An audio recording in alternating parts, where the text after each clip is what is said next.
挖宝这个玩法玩起来就跟开盲盒一样，充满了惊喜感。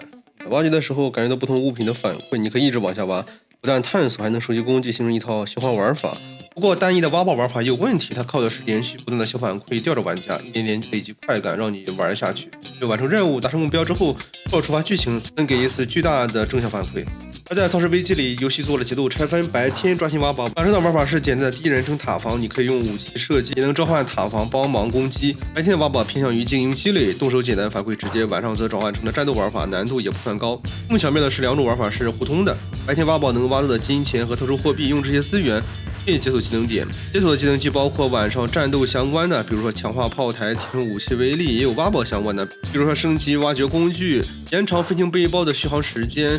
增加飞行背包的飞行速度，形成了完整的反馈闭环。而且这款游戏采用的是轻量化设计，操作一点也不复杂，但是本作上限没那么高。像是英雄联盟、皇室战争等这类游戏，上手容易，轻松难，游戏更加长线，对玩家更有挑战性。所以本作的问题很明显，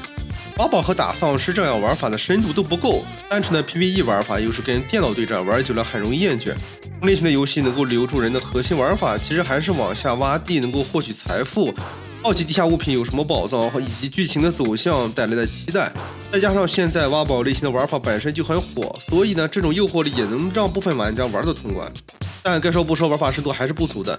除此之外，还有个关键问题，晚上打丧尸完全是负收益的。白天挖宝能赚钱，升级装备，让晚上的炮塔更强。但晚上打丧尸是只有一点金币奖励的。要知道，游戏中的金币完全是溢出的，金币除了解锁技能点以外，其他的益处不大，仅仅是玩老虎机会消耗一点。一直单纯防住丧尸群的攻击，保住基地不被破坏就行。一旦基地被丧尸破坏，白天还得用挖来的材料来修补破坏的部分。但如果一旦被丧尸攻破城门，那么游戏结束了。所以在游戏设计上来看，晚上的玩法纯粹是被迫完成的防御任务，让玩家玩起来稍微有点不舒心。游戏中在晚上打丧尸不需要玩家直接参与，是指导玩家解锁火箭炮技能，确保攻击力够，而且要解锁机器人 AI， 它能够接受玩家控制的机枪，这样才可以晚上自动打丧尸的。但是能够完成这些解锁的时机也有点太晚了。从反馈逻辑上来讲，挖宝是短线的随机快乐加长线的挖掘积累，又有开盲盒的及时爽感，又有攒材料升级的长线期待，能持续给玩家情绪满足。但是晚上打丧尸的玩法，就算有及时的战斗反馈，也没有正向收益，再加上战斗手感很差，体验大打折扣。其实本次的游戏设计者也考虑到了节奏问题，我猜测大多数玩家跟我心里应该是一样的，肯定要把背包背满才肯上来，每次下去挖宝都是物尽其用的。所以这款游戏的设计者就想，相对而言晚上的战斗就不能做得太简单了，不然晚上玩家的塔防玩法就纯挂机了，有点浪费时间。这个白天挖宝的节奏脱节了，那么玩家就可能流失了。所以游戏设计者想着也是让晚上保持节奏紧凑，晚上打丧尸难度也设计的比较高。但是我是持相反意见的，晚上打丧尸呢是没有正向收益的，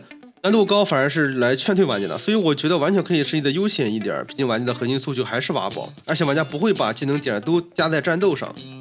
这样的设计思路又引发了新的矛盾，技能是分阶段解锁的，解锁下一阶段的技能呢是需要玩家额外花费金币和材料的，这些都需要靠挖宝获取。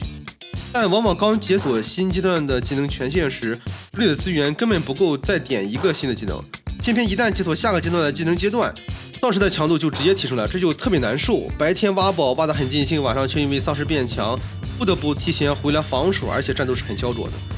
更致命的是游戏的一个设计失误，也是我弃游的一个主要原因。游戏里挖宝有很多随机创新点，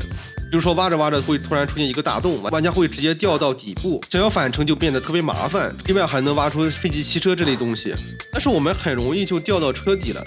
因为游戏是第一人称视角，无论是从洞里出来还是玩家想从车底出来都有点难度，玩家需要靠背包飞行上去。游戏中的第一人称飞行操作性一般，而且每飞一次都得休息一下，等恢复飞行背包的性能，操作又麻烦又费劲儿。哪怕我把第一阶段的挖宝技能全部点满，而等我进入第二阶段之后，还是经常出现挖得太深回来非常费劲的情况。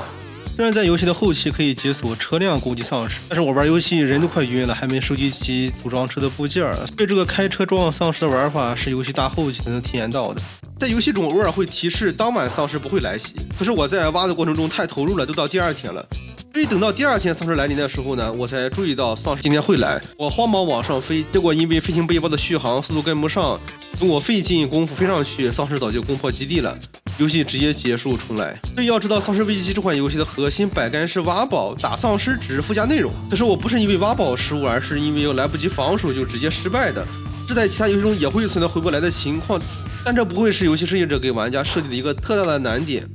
这种挫败感真的让人非常难以接受。对比其他挖洞类游戏，比如说监狱逃生题材的剧情和挖宝的玩法高度自洽，玩家有逃生的紧迫感，每天还有放哨检查的剧情，玩家情绪和游戏节奏都有所起伏。但在丧尸危机这款游戏里面，丧尸的进攻和挖宝是完全割裂的，玩家玩下去的内驱力只有挖宝、开盲盒、升级武器、好奇地下剧情的发展这一点。这里跟其他挖洞游戏一样的内容，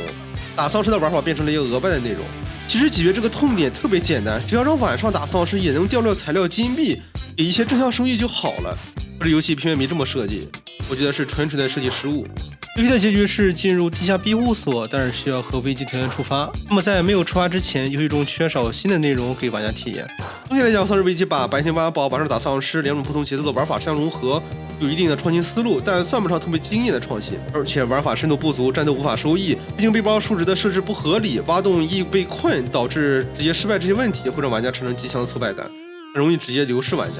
而在一款单机游戏里面，流失玩家是非常致命的。对这款游戏我综合打分的话，10分大概只能给到6.5分。我本身很喜欢这类玩法，却因为这个致命问题气我了。如果你喜欢本期视频的话，欢迎点赞关注，这对我很重要。我们下期再见。